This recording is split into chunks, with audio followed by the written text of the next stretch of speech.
race that does exist in the martial arts.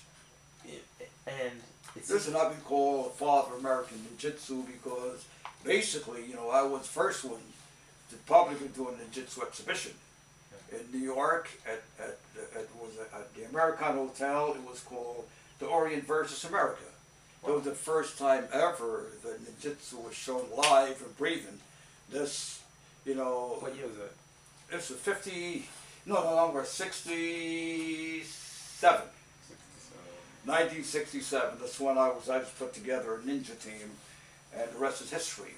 But it's being belittled today. It's being maligned. I mean, called fraud and fake and all of that.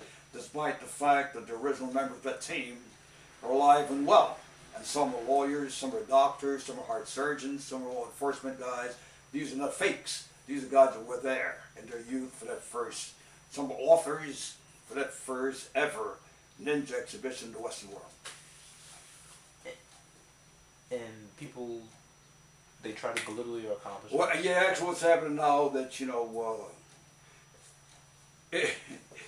1974, I believe it was, 75, I was already in many magazines, Official Karate Magazine, the Master of Weapons, the first non-Oriental to be called a master of any Oriental fighting form.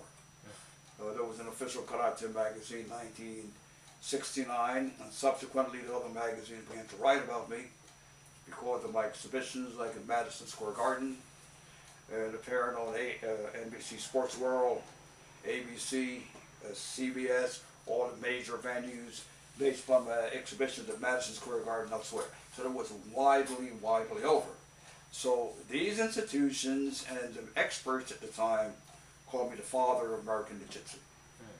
So the labeling didn't sit well with people because of my race. And to this day, they're still fighting it. To this day, they're still. Yes, on the internet, they're really fighting it. Can I ask you something, Professor? Who do they try to attribute? First they said it was Stephen Hayes, but here's a guy that, if I remember correctly, after I began to appear in the magazines, I believe in '75, this guy wrote me a letter from Atlanta, Georgia, saying his name was Stephen P. Hayes. He admired what I did and as a fellow American. Could I put him in contact with someone in Japan where he could share with a fellow American? I turned him down because I was not in the business of building empires. I just wanted to teach people how to survive. So he went to Japan on his own and decided 1 month he came back with a black belt. The Black Belt magazine embraced him, and the rest is history. And now that's questionable. Wow. That's a shame.